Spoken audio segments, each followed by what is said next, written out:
토지가 국가에 강제로 수용되셨나요? 영상 보고 가시면 25년도부터는 세금 감면을 1억 더 받을 수 있습니다. 안녕하세요. 컨설팅 전문 세무사 박정현입니다. 수도권은 인구가 늘어나다 보니 신도시를 확장하곤 하죠. 1기 신도시, 2기 신도시에 이어서 3기 신도시도 어느 정도 확장된 추세입니다. 3기 신도시는 많이들 들어보셨을 텐데 남양주 왕숙, 하남 교산, 인천 계양, 고양 창릉, 부천 대장지구까지 5개 지역이 주요 사업지인데요. 이렇듯 국가에서 서민의 주거 안정을 위해 주택지구를 지정을 했고요. 자그마치 17만 호의 주택을 조성하게 됩니다. 나라에서 기존부터 보유하고 있던 땅이 있다면 거기다가 조성을 하면 되겠지만 그렇지 않은 경우에는 토지를 매입을 해서 주택지구를 조성을 해야 합니다. 주택지구를 조성을 하려면 토지를 매입하고 건축을 해서 분양을 해야 하는데 토지 지주들은 멀쩡한 내 땅을 마음에 들지 않는 가격에 매각을 해야 하니 당연히 반대할 수밖에 없겠죠. 그럼에도 불구하고 공익 목적을 위한 사업이기 때문에 국가에서 매입하는 토지에는 어느 정도 강제성을 띌 수밖에 없습니다. 그러한 이유 때문인지 강제 수용이라는 단어를 한 번씩은 들어보셨을 텐데요. 토지 소유주들은 이러한 공익 목적의 사업에 반대하지 못하고 상대적으로 저렴한 가격에 토지를 매각하고 양도소득세를 납부를 하겠죠. 토지를 매각하는 것도 억울한데 양도소득세도 납부해야 하다 보니 양도세 감면을 적용해주곤 합니다. 바로 공익사업용 토지 등에 대한 양도소득세 감면인데요. 사업 시행자에게 양도하는 토지 및 건물에 대해 양도소득세를 일정 비율만큼 감면해주는 제도입니다. 사실 감면율은 그렇게 크지는 않아요. 현금 보상의 경우에는 10%를 감면을 해주고요. 국채 같은 채권으로 보상금을 수령하게 된다면 15%를 감면을 해줍니다. 만약 만기가 3년이거나 5년인 채권으로 보상금을 수령하게 된다면 30% 또는 40%의 감면을 적용받을 수가 있죠. 여기서 만기가 있는 채권은 만기가 끝날 때까지는 채권을 현금으로 바꿀 수가 없으니까 그런 불편한 부분을 더 참작을 해서 감면을 더 적용해 주는 거라고 생각하시면 됩니다.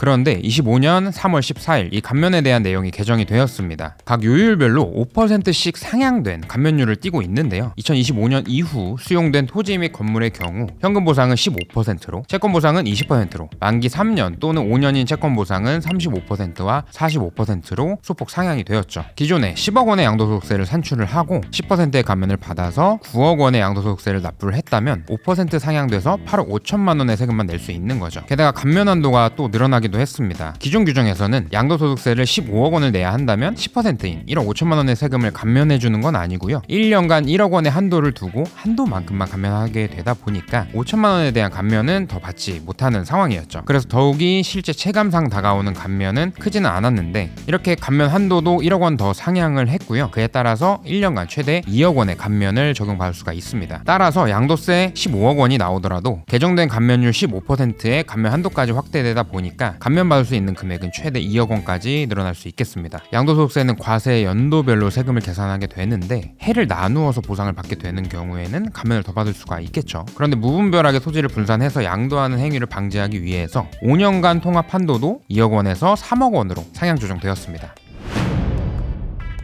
사실 이러한 감면이 확대된다고 해서 내 세금에 큰 차이가 있을까라는 의문도 있으시겠죠. 사업 대상지 중 가장 큰 남양주 왕숙지구의 경우 사업 면적만 해도 1200만 제곱미터가 넘습니다. 거의 금천구의 전체 면적 규모와 맞먹는다고 생각하면 꽤나 큰 면적인데요. 이러한 사업지역에 토지를 소유하신 분들은 대대로 물려받은 토지인 경우가 많습니다. 예전부터 가족들과 거주를 하면서 해당 지역에서 형성했던 재산인 경우가 대부분으로 대대로 내려오던 토지의 면적 규모는 꽤나 큰 편이겠죠. 사업지구로 지정이 된다면 대규모로 해당 지역 대부분을 강제 수용하기 때문에 본인이 가지고 있는 토지 전부가 사업지구로 지정되어서 한꺼번에 양도가 되다 보니까 양도소득세 부담이 상당히 커지는 건 사실입니다. 사례를 통해 한번 살펴보시면 남양주 왕숙지구에 토지를 보유하고 있던 A씨는 30년 전에 1억 원에 취득한 임야를 30억 원에 보상을 받게 되었습니다. 양도가액은 당연히 30억 원이고요. 취득가액은 1억 원으로 양도차액은 29억 원이죠. 여기서 장기보유 투표공제 최대 30%인 8억 7천만 원을 적용하고 20억 정도의 과세 표준에 최고세율 45%를 적용한 양도소득세 산출세액은 약 8억 4천만 원입니다. 산출세액에 기존에는 10%의 감면을 적용하다 보니 8,400만 원 정도의 감면이 있었죠. 이 감면이 15%로 늘어나다 보니 1억 2,600만 원까지 상승하게 됩니다. 약 4천만 원 가량 상승을 했죠. 다만 여기서 주의하실 부분은 농어촌 특별세라고 해서 감면받은 금액의 20%는 또 다시 세금으로 납부를 해야 하는데요. 기존 8,400만 원의 감면에서 20%인 1,600만 원은 농어촌 특별세로 납부를 하니 실제 감면 금액은 6,800만 원 정도였다면 개정 후에는 1억 2,600만 원의 감면에서 2,500만 원의 농어촌 특별세를 제외한 약